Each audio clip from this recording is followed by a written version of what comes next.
প্রবাসী কারো যদি স্বাভাবিক মৃত্যু হয়, তারপরও তাকে পুলিশ নিয়ে যাবে লাশ তদন্তের জন্য।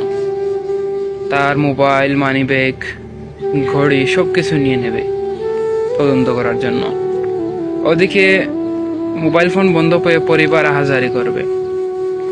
রুমের সবাইকে তদন্ত করা হবে এই লাশের সাথে জড়িত আছে কিনা। হয়তো কোনো না কোনো মাধ্যমে পরিবার জানতে পারবে তাদের আদরের ছেলে আর নাই দুনিয়াতে। তখন পরিবারের মা, বাবা, ভাই, বোন সবাই ভেঙে পড়বে কান্না। এদিকে লাশ হস্তান্তর করার প্রতিক্রিয়া শেষ হলে লাশকে কফিনে ভরা হবে। আহা, বালিশ ছাড়া বেচারা লাশের কতই না কষ্ট হবে, কিন্তু ও যে বলতে পারবে না, কারণ ও তো লাশ হয়ে গেছে। তো এভাবে করে ও টিকিট পেয়ে যাবে, কিন্তু প্রতিবারের টিকিটের মতো নয়। আগের টিকিট ছিল ভিন্ন। আগে যখন টিকিট পাইতো খুশি হয়ে মাকে কল দিয়ে বলতো, মা আমি আসতেছি। বাবাকে বলতো, বাবা আমি আসতেছি, তোমার জন্য কি লাগবে। এবার যে কিছুই বলতে পারবে না। সবাই আসবে ভিআইপি রুমে, কেউ আসবে ক্লাসিক রুমে করে, আর ও আসবে অন্য আরো 10-12টা লাশের সাথে একত্রিত হয়। কোনো এক সময় এসে বিমান ল্যান্ড করবে তার মাতৃভূমিতে। একই বিমানে থাকা লোকদের আত্মীয় স্বজনরা আনন্দে মেতে উঠবে। ওদিকে বাবা লাশটি নিয়ে অ্যাম্বুলেন্সে করে বাড়ির দিকে রওনা হবে।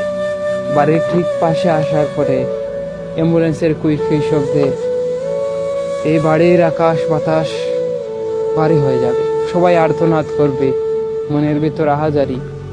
লাশ গাড়ি থেকে নামাতে না নামাতেই সবাই লাশ দেখার আগে কফিনে ধরে কান্না করবে। প্রিয় ভাই, প্রিয় বোন, মা এসে ওই কফিনকেই জড়িয়ে ধরবে। অবশেষে মাইকিং তো করা হয়ে গেছে আগে যে লাশ বেশিক্ষণ রাখা যাবে না। এমনিতেই অনেক দিন ধরে লাশ ছিল বিদেশের মাটিতে। মা শেষবারের মতো তার ছেলের মুখটা মুছে দেবে। ছেলে হয়তো বলতে চাইবে, মা তুমি কান্না করো না, কিন্তু কি আর করার, সে তো আর বলতে পারবে না। বাড়ির সব কাজ শেষ হয়ে গেলে বাবা তার আদরের ছেলেকে কাঁধে করে নিয়ে যাবে কবরের দিকে। এই খাটিয়াটা স্বাভাবিক খাটিয়া নয়, এই খাটিয়ে শুয়ে আছে তার আদরের সন্তান।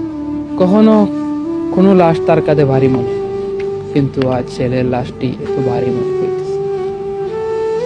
ফুপিয়ে ফুপিয়ে কান্না করবে আর বলবে, বাবা এই তো সেদিন তোকে এয়ারপোর্টে ছেড়ে আসলাম, তখন তো কান্না করেছিল।